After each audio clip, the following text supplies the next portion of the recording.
हटे झूडू झूडू निमिया गछिया हटे बहे झीरा ही के कहता के माई हटे झूडू झूडू निमिया गछिया हटे बहे झीरा ही के जे भी माई के मनता माई से प्यार करता एक बार हाथ उठाई सब केहू हाथ उठा के मीठी मीठी ताली बजा के कि झूला ताड़ी सातोरे बहनिया ए झूला ताड़ी सातोरे बहनिया झूलू वाला गाही के झूला ताड़ी सातोरे बहनिया झूलू वाला गाही के झूला ताड़ी सातोरे बहनिया झूडू छोडू निमिया गछिया झूडू छोडू निमिया गछिया बहे छी वाह। राउर नाम का बा आप लोग भोजपुरी समझते हैं। राउर नाम मुस्कान। वाह राउर नाम आपका नाम क्या है? तीसा। देखिए कि लोग गइल बा निशा। राउर नाम झकास। झकास। अलीसा। वाह कि झूडू झूडू प्रदीप भैया तनी मुड़की लेवे के बा आवी कि झूडू झूडू निमी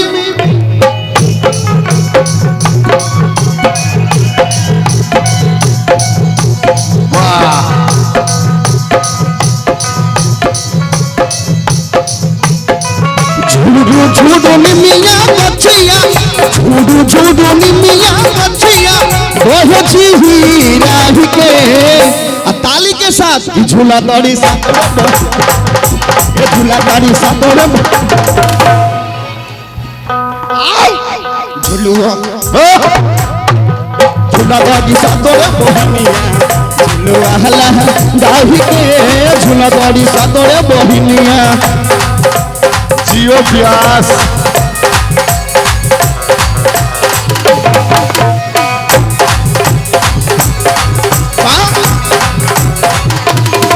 ताली बजे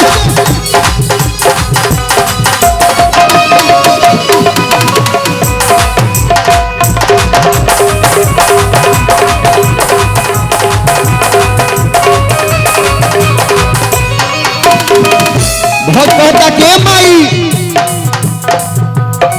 झूलता झूलता माई के लगले पियसिया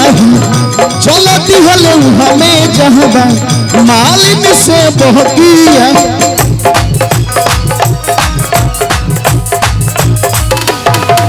झूलता झूलता माई के लगले पियसिया चलती हले हमें जहबा मालिन से कहता के माई कि केने तू बारे रे मालिनिया हदे पनिया पिया तनी डीले खोल दीजिए कि झूला ताड़ी साथ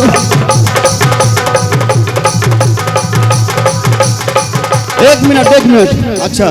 सब लोग पकड़िए अपना अपना पूछ ये लाइन में आइए लाइन में आ जाइए। हाँ आप भी आ जाइए सीधे। हाँ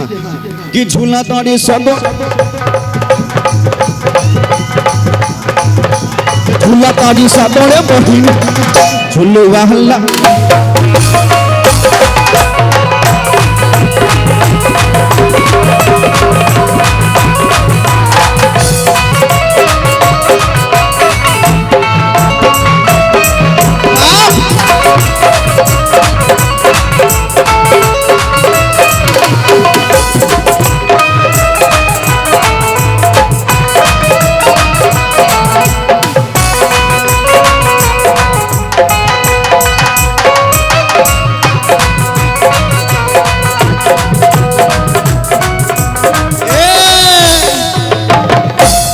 कहता हे मैया एगो बेटा के बिना लोग बछनिया कह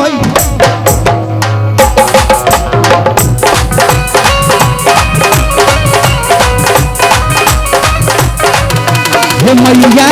एगो बेटा के बिना लोग बझनिया कहै छै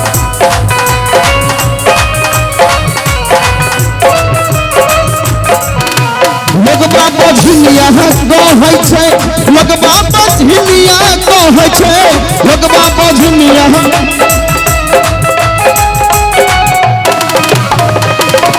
बोली दुर्गा मैया की जय की टोला मोहल्ला के ई मौगिया सब डैनिया कहै छै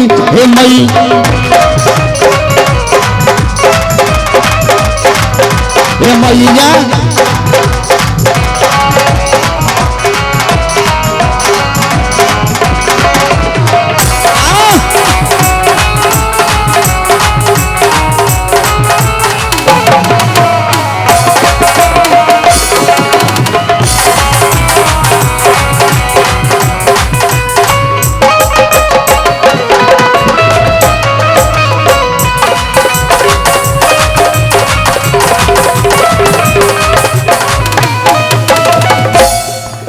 सासू बैठो माने कि हमार उजर बात खराब हो जाई कि सासू गोतनी मारे छे तहना हमरा खाइल ने जाई छै खाना हे देवी मैया खाइल ने जाए कहता के माई कि सासू गोतनी मारै छै तहना हमरा खाइल ने जाई छै खाना हे देवी मैया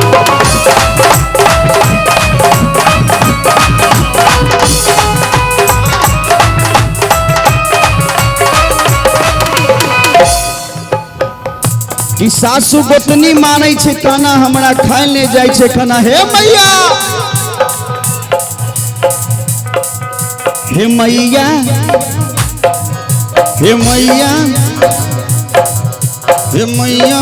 टोल मोह के लगावा सब डैनिया को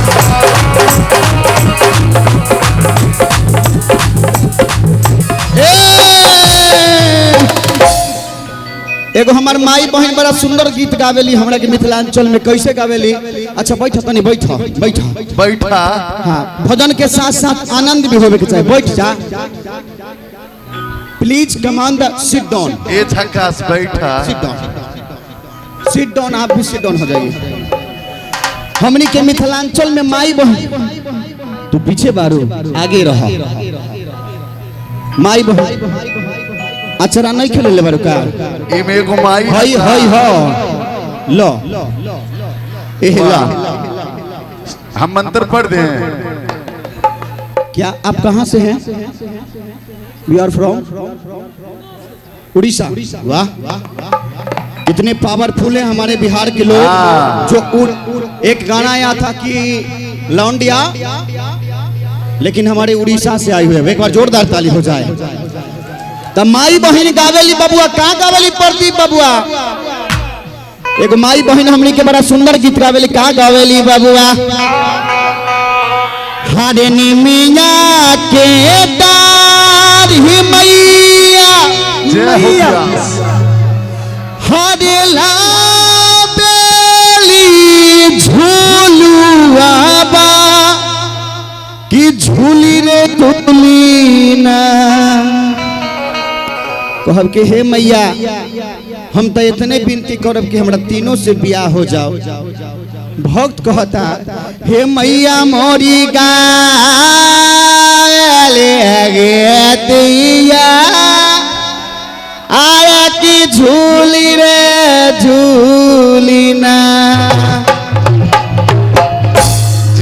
जिया प्यास ये गीत अभी कहाँ बजता लगा देलो प्यास अभी बजता एक गीत पहले के माई बहन गावत रहले अभी के माई बहन के सीधा पल्ला तो भूलिए गइल बाड़ी ए उठो झकास उल्टा पल्ला रहता रे आ हाथ में पूजा के थाली रहेला आ गीत गावेली ये दिल आशिकाना ये दिल आशिकाना ये दिल आशिकाना अभी तो जमाने खत्म हो गइल बा नहीं आप बस उठा ले जाऊंगा जमाना बा वाह जी अभ्यास आए हाय हरे निमिया के डार मैया ये माई बहन का बत रहले हमनी क्या भी अल्लाह ढोल के कार्यक्रम होला हमनी नहीं भैया अल्लाह ढोल के कार्यक्रम होला तो अल्लाह ढोल के कलाकार कैसे गावेली देखिए में केहू के खराब नहीं क्यों दिखा गल सबके अंदाज अलग बा भाव अलग बा अल्लाह ढोल के कलाकार कैसे गई हन बबुआ कैसे अरे निमिया के डार मैया अरे कि झोल रे झोली ना अरे मैया मोरी गावेली गीतिया कि झूल रे झोली ना लेकिन यह भजन के हम गाई चाहे राधा मोरिया जी गई हन तो कैसे गई हन बाबुआ कि निमिया के दाढ़ी निमिया के दाढ़ी मैया लाडली झुलुआ हवा कि झूली रे झूली ना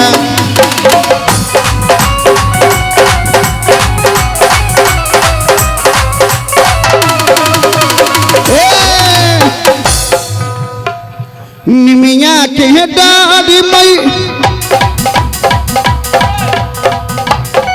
हाँ बंद के निमिया के दाढ़ी मैया लाबेली झुलुआ हवा कि झूली रे ओ की मैया मोरी गावेली गीतिया कि झूली रे झूली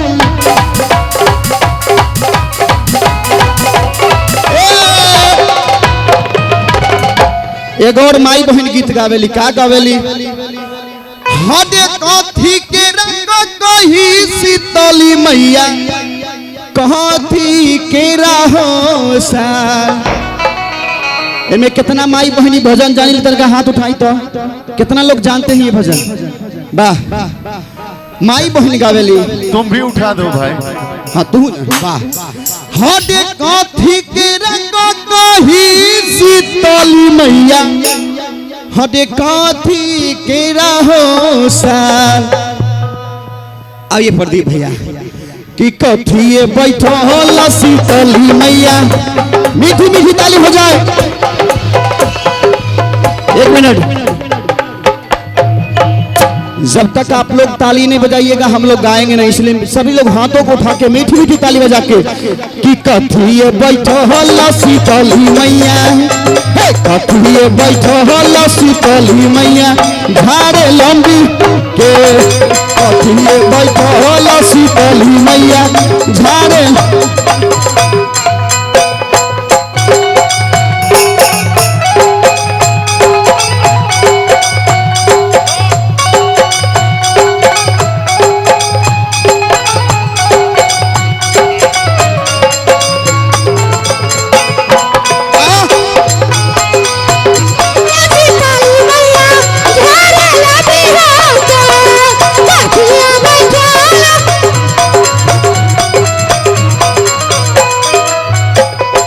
सोने के रखो दही शीतली मैया रुपए के रहो साल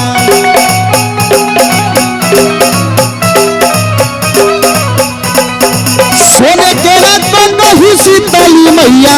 रुपए के रहो साल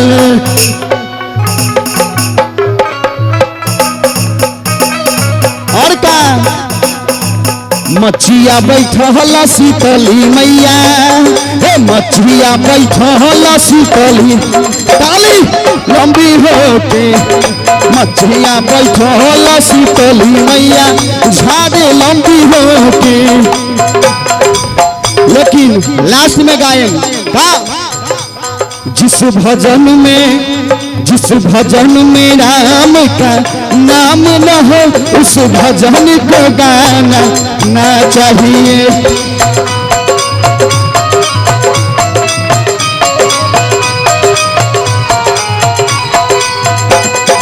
उस भजन को गाना ना चाहिए उस भजन को गाना ना चाहिए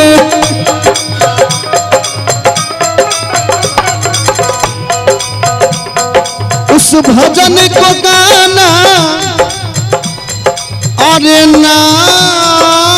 चाहिए उस भजन को गाना ना चाहिए। जे जहां एक बार सबके हाथ उठाई तो सबके हाथ उठा के हमनी के देहात में कहल जाला कि चौकी पर चौकी या चौकी पर पीढ़िया जे हाथ ना उठावे ओकरा माई बाबूजी के क्रिया ए खातिर सबके हाथ उठा के ताली बजा के जिस भजन में राम का नाम ना हो उस भजन को गाना ना चाहिए। जिस भजन में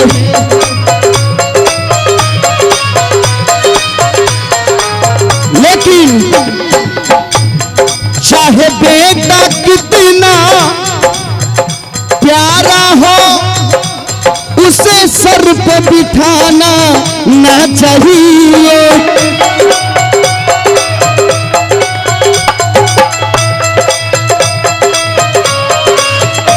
माई बाप एक ध्यान करे के चीज बा। इन्हें गार्जियन लोग बैठल बानी, बस एगो निवेदन बा, चाहे बेटा कितना प्यारा हो उसे सर पे बिठाना ना चाहिए। और क्या हेलो, चाहे बेटा कितना भी प्यारा हो उसे सर पे बिठाना ना चाहिए। और क्या कि चाहे बेटी कितने लाडली हो उसे घरे घर घुमाना ना चाहिए। जिस भजन में राम का नाम न हो उस भजन को श्री कृष्ण गोविंद हरे मुरारी हे नाथ नारायण वासुदेव। श्री कृष्ण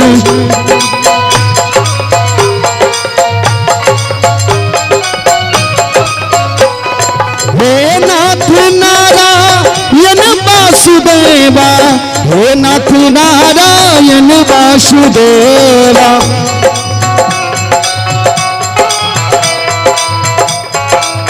सबके हाथ उठा के श्री कृष्ण गोविंद हरे मुरारी हे नाथ नारायण वासुदेव।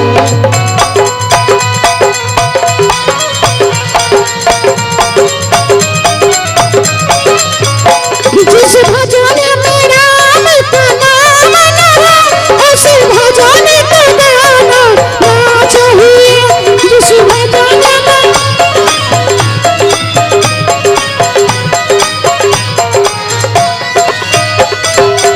अच्छा एगो बात बा, एमे कितना भाई बनी जिनकर ब्याह हो गइल बा? ब्याह होल बा, नहीं हुआ है तो भैया सिस्टम है अपने पास, देख रहे हैं 3 सिस्टम है। अच्छा इन्हें तो चाचा गार्जियन बनी,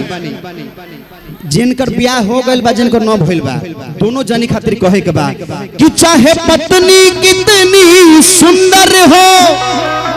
चाचा उसे राज बताना ना चाहिए। माई बाप आपका पत्नी कितनी भी सुंदर होना उसे राज को बात मत बताइए कि चाहे पत्नी कितनी सुंदर हो, मानल जाओ तो चाहे पत्नी कितनी ऐश्वर्या राय हो उसे राज बताना ना चाहिए। और क्या कि आप लोग जैसे भाई हो ना कि चाहे भाई कितने बैरन हो उसे राज छुपाना ना चाहिए। चाहे भाई कितने बैरन हो उसे राज छुपाना, चाहे पत्नी कितनी सुंदर हो उसे राज बताना ना चाहिए। और एक हाथ उठ जाए अपने अपने भाई के लिए, सभी लोगों से एक हाथ अपने भाई के लिए उठ जाए, जो भी अपने भाई से प्यार करते हैं। एक बार सभी लोग हाथों को उठाएंगे, इधर माता बहन है, आप लोग भी सभी लोग हाथों को उठा के मीठी मीठी ताली बजा के, चाहे भाई कितने बैरन हो उसे राज छुपाना चाहिए, चाहे भाई कितने बैरन हो उसे राज छुपाना ना चाहिए। उस भजन में राम का नाम ना हो उस भजन को गाना ना चाहिए, जिस भजन में राम का नाम ना हो उस भजन को गाना ना चाहिए। हो जिस भजन में राम का नाम ना हो तो क्या उस भजन को गाना, सभी लोग बोलेंगे उस भजन को गाना, हो उस भजन को गाना।